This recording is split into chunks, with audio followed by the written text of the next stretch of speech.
Hello, my name is Bradley and I'm your host of The Internal Game. Okay, so today I'm going to talk about the game changer, forgiveness. All right. So I know Neville, like he pretty much broke down the Bible. That's what he did. I mean, he's like the Bible, whatever story in the Bible, whatever verse, and then he would break it down into like a state of consciousness and explain it this way. Love that idea. I do want to talk about a little bit about the Bible today, where he says, where Jesus said, "Forgive them, Father, they know not what they do." Now, I grew up in a church, and I remember hearing this story. You know, that Jesus was on this cross, and they're doing not so nice things to him, right? And I remember as a kid thinking, man, like, he's Jesus, man. Like, he needs to fucking do something about this, right? He needs to, like, I think everybody would understand if Jesus fucking just took them all out. Right? I remember thinking that. And, but that's not what happened. You know, in the story, he said, "Forgive them, Father. They know not what they do." Now, I love this because he implies like, hey, there's nothing there's nothing to be upset about. Why would I be upset? Like, they clearly don't know any better, because if they knew what I knew, they wouldn't be doing this. Like, if they knew who they were, if they knew that they were God, if they knew that, you know, we were all connected in love, like if they knew that, they wouldn't be doing this. So the fact that they're doing this means that they have no fucking idea. So at that point, why be upset? And then he said, "Forgive them, Father, that they know not what they do." It's powerful, powerful stuff. Eckhart Tolle talks about that forgiveness is easy when you realize that no one can act greater than their level of consciousness. I mean, think about that. Think about times where you've been scared, really fearful, and done some things that you didn't necessarily, you know, not too happy of, maybe even cringy when you think back about it. Like, I know I've done it. And so he's like, man, I can't believe I did that. It's kind of cringy, right? But I don't feel cringy anymore, but you get what I'm saying. But at that time, that seemed like the best thing to do. You did not know any better. Right? You acted in accordance with your level of consciousness. Right? So the idea is to realize that there's no one to forgive, because, you know, we're all connected. We're all one, right? And in our experience, we are assuming things of people based on how we see ourselves. You know, we're looking for proof through people of how we see ourselves, right? And if we are seeing ourselves as unlovable and unaccepted and abandoned and all these things, then we're going to look for proof, and we're going to use somebody to do it, right? And then, of course, they start to play these things out, and we get these resentments, and we say, this person did this, they did that, they did this, holy shit, da da da. It reminds me of a story. I was actually just on a session before I'm making this video, and I was talking with a woman, and I was telling her like something my wife had said a long time ago, and my wife said, "I don't like the way that you look at me. I can't stand the way that you see me." Think about that. Like, she knew, like, she was like, you don't, pretty much like, you don't love me. Like, you don't. She didn't say that, but she was looking at me like that. She's looking at me like, why are you even here? Or why do you even want to be with me? Like, you don't even like me. Like, you're looking at me like I'm evil, like I'm a monster. Think about that. And then me wondering why I was getting some of the reflection that I was getting. And in all honesty, it wasn't even as bad as I had made it up in my head, or her up in my head. Right? So I ran. Like, I can't stop this, and this is gonna get worse, right? But the only person that one needs to forgive about any of this stuff is yourself. And you forgive yourself for looking at people like this, at looking at them as separate from you, as looking at them as anything other than God. But you were going to do that because you were looking at yourself as everything other than God. You know, you were feeling unloved, unworthy, not chosen and abandoned and all these things, right? Like, and not enough. And of course we projected that onto to somebody else and they reflected it back. But you forgive yourself because you did not know any better, right? So there are some realizations that come when you start doing things like just a thought. Oh, that's just a thought. That's just a thought. I talk about it a lot, but you start to get some space in between being a certain way and what you actually are, right? Not your mind. So when you do this, you'll be able to see how you've been acting and how you've been seeing people. And people feel it. They do. If you feel it, they feel it, right? They are you, right? And when you create that space, you can choose anew, and you can say, listen, I don't want to do this anymore. But like, what comes with this is more of a natural idea of forgiveness. Right?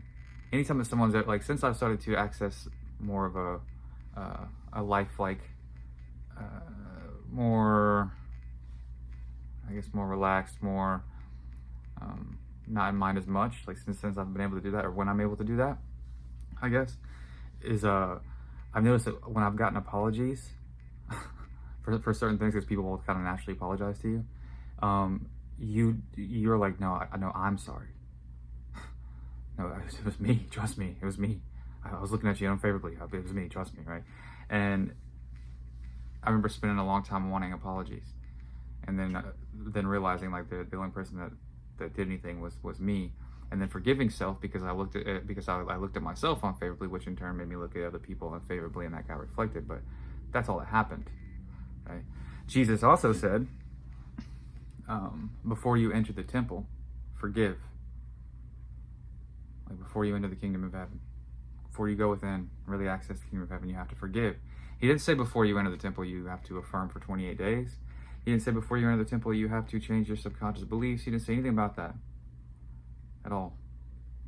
He said to forgive, because pretty sure he knew that stops all of the gunk. It stops all the resentment. It stops all an actual forgiveness, not saying you forgive somebody and then bringing it up all the time. I'm talking about actual forgiveness. I'm sure that we all can really try to take a look at that. Like, what does that, forgiveness actually mean? Like, to actually forgive, like Neville says, forgiveness is true forgetfulness. Or true forgiveness is forgetfulness. Drop it. And then when we're not dropping it, we have to realize we should probably start to realize why we're not. It's because we keep trying to return to an identity that doesn't want to forgive, because then it can't exist, because it needs a poor me story. It needs a somebody did something to me story. It needs a I can't let them get away with this. I can't forgive them story. It needs a I loved them, but they did that to me. I did everything for them. That kind of story, which in turn is going to continue the cycle.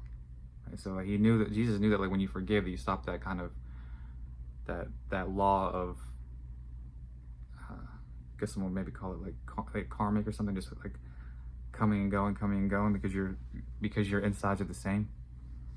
You're still resentful. You're still viewing people through this resentment. And so, like, to forgive and actually forget would stop all that, because you're no longer doing it, right?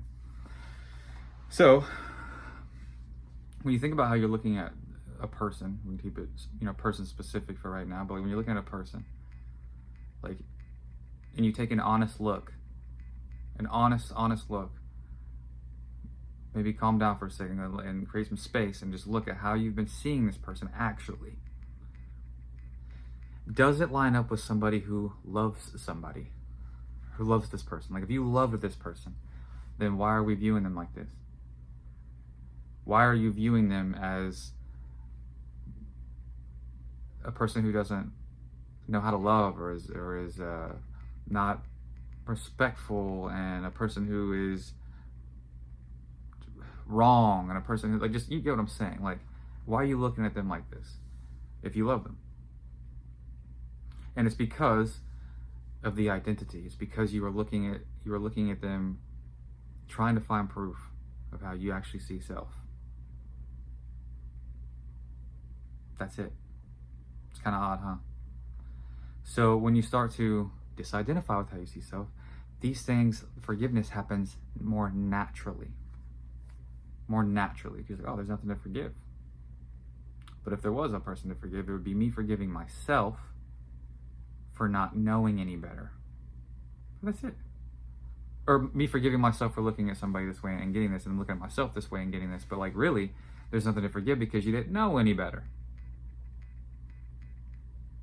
Like Jesus said, forgive them, Father. They know not what they do. Think about it. Maya Angelou, she said, if you know better, you do better. We all know this. If you knew what you knew now,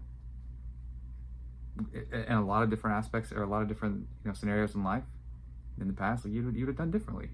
But you didn't, because you didn't know any better at that time. So, you gotta ask yourself, like, are these things worth it? Is the holding on to these stories that keep this little me intact, that keep this identity of trauma and pain and just constantly looking to be let down, and catch somebody to being sneaky and because that's how they are. But I love them. I love them. They're my person. But I just think shitty about them all the time. Like, is it worth it? Like, the first step is recognizing the illusion of the identity in general. You don't need to try to find another one. Just recognize the illusion of this. Like, there's nothing true. There's nothing true about you being worthless. Nothing. I don't care what you've created out there that reflects this back. If it can change, it's not true.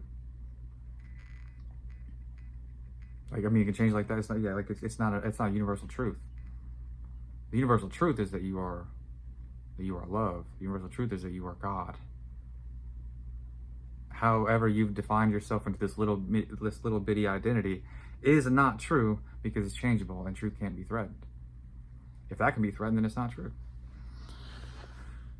So recognizing that illusion of like, okay, I've made an identity I've made an identity for myself that is rooted in illusion, is rooted in fear, is rooted in lack and not being enough and being hurt. And then I've projected this out to everyone that I know, especially my romantic interests, and it got reflected back. And then I was mad at them for it. I took my own viewpoint of self, projected it onto them, looked for them to let me down, expected them to lie to me, expected them to leave me, expected them to find somebody else, expected them to not love me, and then I got mad when they did it.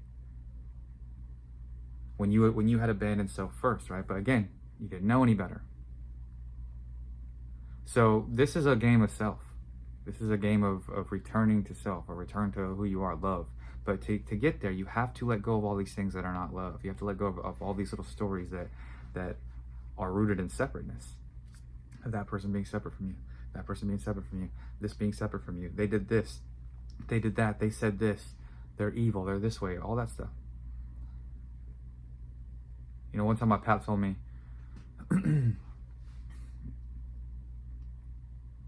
he said, my pap was a Christian, and he said, Jesus didn't love you for who you are, he loved you because of who you are, he loved you because of who he is. And I really like that little saying. It reminded me of Jiddu Krishnamurti, where he was like, I love you and I don't care if you love me back. Of course people loved him, but like he didn't care because he was love. He looked past the illusion of everything that wasn't that, and was able to be it, and then didn't need it from anybody. And said, I don't care if you love me at all, I love you. Jesus felt that same way too. Jesus was an enlightened being. I'm sure Eckhart feels that way. But like these people out there that you say you love and that you want, they are you. And I mean this like not just in a they're reflecting back your fears, insecurities, and even the, I guess what you would consider positive traits about self. They're reflecting back that stuff, but like, and they are you pushed out, but they are you, and like literally, like they are God, and they also deserve to be looked at like that, just like you want to be looked at like that. You know, you want respect, and you want people to look at you in a loving light, and you want people to care about you and know about your feelings. So you need to do the same, but viewing them like God is going to come more natural when you view yourself and get out like this, which is a more natural byproduct of recognizing the illusion and deciding to not play in it anymore. That these things about yourself that you thought to be true are not true. It's just that you keep buying into these thoughts. You keep thinking that you are this mind-made self. That's it. And so like when you stop buying into thought, like just a thought, and you start there, you'll realize that was never you. And because of that, you're going to naturally forgive people because you can realize that there's nothing to forgive. And then you'll of course you'll forgive yourself naturally, and you'll be able to see them how you see yourself now. And you won't keep them in these chains of being the bad guy, of being mean, and being they don't care about your feelings, and they're cold, and they're distant, and they're narcissists, and they're all these things. And you drop those chains, and then guess what? Then because they're you, they're going to reflect back this new way of being. And you can actually look at them with like love and kindness and respect. And like they're God. Because they have that right. Like Neville Goddard says, you have pretty much like, you don't have the right to be looked upon no man unfavorably. Maybe he didn't say you don't have the right, but he said, look upon no man unfavorably. You take their birthright from them, because that's how powerful you are. That if you start viewing somebody in a shit way, they start showing up however you view them. So like, and he was saying you don't have the right to do that to them. It's not. I mean, I guess you have the right, but it's not ideal. It's not fair to them. But in order to do that, you have to stop looking at yourself this way. So you have to disidentify with this identity, and you have to forgive yourself for not knowing any better. When that happens, you'll naturally forgive them, and then the whole experience changes. But if you look real close, you have a lot of resentment to these people. You have a lot of fear based around what they do, what they don't do. You have a lot of meaning created by that. And then of course, when that happens, you resent them more, and you're more mad at them, forgetting that it's all you. And then you keep the whole thing going, and then they just keep reflecting back how you see them. So start with just a thought. Start with not buying into the identity that you've been playing in for a long time, this really small self. And forgive, because you just didn't know any better, and now you do. And watch the world as you know it change into whatever you are, and you realize that there's nothing to be upset about. No need to hold on to the past. And if you did feel that need, that's identity, and that's not you. Okay? Love you guys. See you soon. Adios.